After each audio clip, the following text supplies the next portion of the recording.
नमस्कार, एक बार फिर से आप सभी का स्वागत है बच्चों। एक नोटिफिकेशन ने दस्तक दी थी अभी कुछ समय पहले 11 नवंबर के आसपास ये नोटिफिकेशन आया था। नाम है भैया ईसीजीसीपीओ। लोगों ने इसकी तरफ ध्यान भी नहीं दिया। भाई ध्यान देने वाले बात भी नहीं, क्योंकि वैकेंसी मात्र 30 है। अगर होती 300, होती 3000 तो भैया काफी सारे टूट पड़ते इस फॉर्म को भरने के लिए और तैयारी कर रहे होते। लेकिन आप भी जानना चाहते हो कि क्या आपको इसकी तैयारी करनी चाहिए या नहीं करनी चाहिए, तो आज हम जानेंगे इस वीडियो में कट ऑफ क्या होती है, सिलेबस क्या होता है और एग्जाम पैटर्न क्या होता है।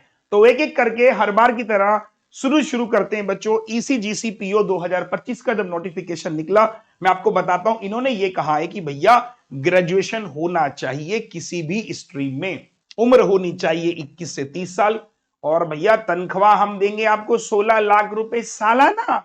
ये देख के लोगों के अंदर एक्साइटमेंट आ गया कि भाई भरना तो चाहिए। अब सुनिए, मजे की बात क्या है, कोई झाम नहीं है। एक पेपर है 3 घंटे का पेपर होगा। 11 जनवरी 2026 को मुहूर्त निकल चुका है। 2 बजे से लेकर शाम के 5 बजे तक होगा आपका पेपर। एडमिट कार्ड हो जाएंगे फर्स्ट वीक ऑफ जनवरी में। 31 जनवरी को भैया आपका काम तमाम हो जाएगा, मतलब रिजल्ट आ जाएगा। अब देखिए एग्जाम के पैटर्न की अगर मैं बात करूं तो ये है एग्जाम का पैटर्न, जो कि बिल्कुल सेम है जैसा कि बैंकिंग का होता है। मतलब एक पेपर है जो कि ऑनलाइन एग्जामिनेशन है, उसके बाद इंटरव्यू है। ठीक है, 3 घंटे का पेपर होगा। 3 घंटे में 2 घंटा 20 मिनट आपका रिटर्न होगा और 40 मिनट का डिस्क्रिप्टिव होगा। मतलब रीजनिंग के होंगे भैया 50 सवाल, 50 नंबर, समय मिलेगा 40 मिनट्स का। इंग्लिश के 40 सवाल, 40 मार्क्स, आधा घंटा। कंप्यूटर के 20 सवाल, 20 मार्क्स, 10 मिनट। जीए के 40 सवाल, 40 मार्क्स, 20 मिनट। और लास्ट में बचा क्वांट, 50 क्वेश्चन, 50 मार्क्स के साथ 40 मिनट। मतलब 200 सवाल है, 200 मार्क्स है और 140 मिनट। बाकी जो बचे 40 मिनट से उसमें होगा डिस्क्रिप्टिव, एक होगा बच्चों एस्से और एक होगा प्रेस से राइटिंग। कोई दो में से एक आपको करना होगा एस्से। ठीक है, 20-20 नंबर का ये हो गया, तो 40 नंबर यहां हो गए, 200 नंबर यहां हो गए, 240 का बना पेपर। अब पेपर में क्या आएगा गुरुजी? पेपर में वही सब आएगा जो हर बार की तरह आता है कि क्वांट में स्पीड मैथ्स के 10 से 15 सवाल, डीआई में 15 से 20 मार्क्स का क्वेश्चन आएगा। ये आपके स्पीड मैथ्स के चैप्टर हैं और ये आपके डीआई के चैप्टर्स हैं। आप एक बार देख लीजिए कि कौन कौन से चैप्टर्स आपको तैयार करने हैं इस एग्जाम के लिए। ठीक है, अब अगर मैं बात करूं कि ये स्पीड मैथ्स, ये डीआई का हो गया। अर्थमेटिक का जो सिलेबस है वो ये रहेगा। परसेंटेज से लेके आपका ये सारे के सारे चैप्टर जितने भी मैंने लिखे हुए हैं, ये सारे के सारे चैप्टर्स आपके अर्थमेटिक से आएंगे। अर्थमेटिक से डेटा सफिशिएंसी भी आ सकती है और Q1 Q2 भी आ सकता है। लाइक क्वेश्चन स्टेटमेंट दे दिया, उसने कहा भैया इन्हें कंपेयर करो, वो भी आ सकते हैं। That is the part of arithmetic, है ना। डीएस आ सकता है, 2 स्टेटमेंट बेस्ड। भाई 2 स्टेटमेंट सफिशिएंसी चेक करने के लिए आपसे पूछ सकता है। साथ ही साथ में जो रीजनिंग का सिलेबस है that is also same, like जो बैंकिंग का सिलेबस होता है। मिसलिनियस में आपके कोडिंग, डिकोडिंग, इनइक्वालिटीज, सिलॉग, blood relation, direction, alpha numeric, order ranking, यहां पे कम से कम 20 नंबर का बन सकता है और 30 नंबर के आसपास पजल देखने को मिल सकती है। पजल और सिटिंग मिला के 30 नंबर का देखने को मिल सकता है। हो सकता है कि इसमें मशीन इनपुट वगैरह भी आपको देखने को मिले और साथ ही साथ बच्चों इसमें लॉजिकल रीजनिंग भी देखने को मिल सकती है। लिख लीजिएगा यहां पे, इसमें बच्चों आप लोगों को मशीन इनपुट और लॉजिकल रीजनिंग देखने को भी मिल सकती है, क्योंकि इसके बाद कोई पेपर नहीं है बच्चों। तो लॉजिकल रीजनिंग के 5 क्वेश्चन और मशीन इनपुट के 5 क्वेश्चन, यानी कि ये आपको 10 मार्क्स का इसी पेपर में देखने को मिल सकता है। ठीक है सर, तो इसमें मशीन इनपुट, लॉजिकल रीजनिंग भी इसी, क्योंकि एक ही पेपर है बच्चों, कोई प्री नहीं है, कोई मेंस नहीं है। सेम इंग्लिश का सिलेबस ऑलमोस्ट 99% सेम है। रीडिंग कॉम्प्रीहेंशन हो गया, क्लोज टेस्ट हो गया, तो रीडिंग कॉम्प्रीहेंशन में 9 से 10 सवाल आ सकते हैं।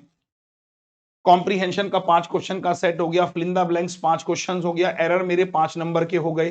ठीक है, इसके अलावा पैरा जंबल के 4-5 क्वेश्चन आ सकते हैं, double filler, miscellaneous, sentence corrector, match the column, है ना, फ्रेज रिप्लेसमेंट। तो यानी कि 40 सवाल आपके इधर से इन टॉपिक से बनने को देखने को मिल सकते हैं। ठीक है, अगर मैं बात करूं जीए की, तो जीए में जो 40 क्वेश्चन बनेंगे वो बन सकते हैं इसमें हिस्ट्री ऑफ ईसीजीसी के बारे में आपको पता होना चाहिए। ये सब तो आप पढ़ ही रहे हो, लेटेस्ट अपॉइंटमेंट हो गया, है ना, ऑबिचुअरी, अवार्ड फंक्शन, अभी जैसे क्रिकेट को लेकर सवाल बना था, विमेन वर्ल्ड कप, और इसके अलावा न्यूज जो आपको एक्सपोर्ट और इंपोर्ट सेक्टर की पता होना जरूरी है, क्योंकि ईसीजीसी का जो बैकग्राउंड है ना वो इंपोर्ट एक्सपोर्ट वाला है, उसके बारे में थोड़ा पढ़ लेना। हिस्ट्री ऑफ ईसीजीसी से कि मैंने आपको बोला, working and function of ECGC वो पढ़ लीजिएगा। Current affair, banking awareness, monetary policy, government scheme, agreement, deal, ये सब आपका जो बैंकिंग और जीए का पार्ट रहता है वो एज इट इज रहने वाला है। ठीक है, मेन मतलब मान के चलो कि इसमें थोड़े से क्वेश्चन आपको ईसीजीसी को लेकर भी देखने को मिल सकते हैं, स्पेशली हिस्ट्री हो गया, उसका फंक्शन हो गया, उसकी वर्किंग हो गया, सरकार ने कोई ऐसा बजट, कोई ऐसी योजनाएं जिससे इंपोर्ट और एक्सपोर्ट सेक्टर में सुधार हो, हमारी कोई नीतियां भी आपने देखा होगा, ट्रंप ने क्या किया था, ट्रंप ने अभी वो लागू किया था ना, क्या नाम है उस पे, मेरे दिमाग से निकल रहा है, अरे एक टैक्स लगाया था ना ट्रंप ने इंडिया पे, कि नाम नहीं आ रहा मुझे याद उसका, चलो, तो उस तरह की पॉलिसीज की है ना, कि भारत ने बदले में क्या लगाया, किस देश का हमारा कितना वो है, मुझे वो एग्जैक्टली वर्ड याद नहीं आ रहा। तो वो सब क्वेश्चंस आपके इस जीए के बैकग्राउंड से देखने को, टैरिफ टैरिफ है ना, जो ट्रंप ने टैरिफ लगाया था तो भारत ने क्या टैरिफ लगाया, तो इस पर सवाल देखने को मिल सकता है। बहुत मुद्दे में रहा था वो टॉपिक जब ट्रंप ने भारत पे, चाइना पे बहुत हैवी टैरिफ इंपोर्ट किया था, ठीक है ना।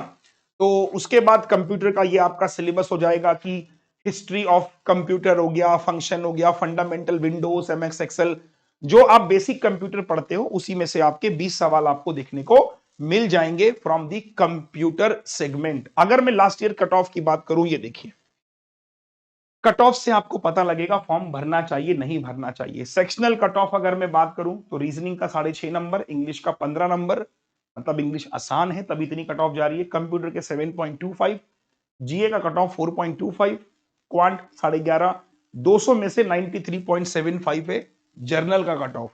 अगर उसमें डिस्क्रिप्टिव को एड ऑन कर देता हूं 21.5 नंबर, तो ये आती है जर्नल की कट ऑफ, ईडब्ल्यूएस की कट ऑफ, एससी की कट ऑफ, एसटी की कट ऑफ, ओबीसी, एचआई और वीआई। ठीक है सर, तो ये है आपकी 2024 की cut off. Sectional cut off भी लिखी है, और 240 में से कट ऑफ कितनी गई, 200 में से कितनी गई, तो कट ऑफ से अंदाजा लग गया होगा कि 240 में से 122.75 नंबर पे मेरा सिलेक्शन हो रहा है। अगर आपके इतने नंबर बन जाते हैं तो ये नौकरी आपकी भैया। तो काफी कम लोगों ने इस फॉर्म को फिल किया है, तो कंपटीशन भी इसमें कम होता है। अब 11 जनवरी को पेपर है, अगर आपका मन कर रहा है कि मुझे तैयारी करनी है सर, कोई ऐसा बैच बता दो जिसमें मैं 1 महीने में रिवाइज कर लूं, तो ये है वो बैच जिसका नाम है ईसीजीसीपीओ प्रथमा बैच। अब मैं जरा इसकी खासियत बताता हूं कि इस बैच को, ये रिकॉर्डेड बैच है, क्योंकि लाइव पढ़ने का तो टाइम नहीं रहा हमारे पास, तो इस बैच में आप कैसे पढ़ सकते हो वो देखना बस, ठीक है। चलो, ये हमारी वेबसाइट है, हमारी एप्लीकेशन एग्जाम ट्यून, स्टोर पे जाना, सर कहां गया, ईसीजीसी, ये रहा ईसीजीसीपीओ प्रथमा बैच, 999 का ये बैच है मात्र। कंटेंट में जाएंगे, क्वांट में आप गए जैसे, तो क्वांट में स्पीड मैथ्स आपने खोला और आपको जो जो चैप्टर पढ़ने थे स्पीड मैथ्स के वो सब इसमें मिल गए, देखो, ठीक है सर। इसके बाद आपने क्या करना, रिकॉर्ड मोड में अर्थमेटिक्स से शुरू करो, एक एक चैप्टर करके जाओ। पहला चैप्टर रेशियो है, दूसरा परसेंटेज प्रॉफिट लॉस, ये देखिए। तो इन चैप्टर को डेप्थ में जाके पढ़ो, इनको रिवाइज करो, इनके पीडीएफ को पढ़ो, और कुछ नहीं करना बस। और डीआई में अगर मैं जाऊं तो बार ग्राफ पर मैंने आईबीपीएस एसबीआई पीओ के लिए पढ़ाया था ये, तो वही सब है, आपको दिख जाएगा, ये देखिए। तो जब जाओगे आप डीआई को इधर कवर कर लो। कितने रुपए का बैच है, 999 का है। तो 999 में, इस बैच में आपको सारा का सारा कुछ मिल जाएगा। ईसीजीसी का, मैथ्स का हो गया, इसी में बच्चों आपको रीजनिंग, इंग्लिश, कंप्यूटर और जीए। जीए में आप जाते हो तो आपको स्टैटिक जीके, करंट अफेयर और बैंकिंग अवेयरनेस। बाकी मैं विवेक सर से गुजारिश करूंगा कि कुछ क्लासेस वो ईसीजीसी की भी आपको प्रोवाइड कर दें, जिससे आपका वो वाला सेगमेंट भी कवर हो जाए, ठीक है। तो ईसीजीसी के रिगार्डिंग में और क्लासेस इसमें एड ऑन करा, ठीक है। कोई दिक्कत परेशानी आती है हमारे नंबर पे कॉल कर लीजिए। आपको क्या करना है, बस याद रखना है कि जो क्लासेस आपको मिलेंगी बच्चों वो इस एप्लीकेशन पर मिलेंगी। किस एप्लीकेशन पर, एग्जाम ट्यून, ये देखिए, गूगल प्ले स्टोर पे और iOS दोनों पे एप्लीकेबल है। जाके पढ़िए। जब आप खरीद लोगे माई कोर्स में जाना, माई कोर्स से आप मेरी क्लासेस, सबकी क्लासेस को एक्सेस कर पाओ। ठीक है, चलिए कल लास्ट डेट है, आपको अच्छा लगे तो फॉर्म भर लीजिएगा। अंदर से गट्स फीलिंग आ रही है कि यार ट्राई मार के देखता हूं, ट्राई कर लीजिएगा। प्रॉपर बैच है, वहां से अपनी तैयारी को एक दिशा दीजिएगा। चलिए, all the best, take care, love you all, Jai Hind.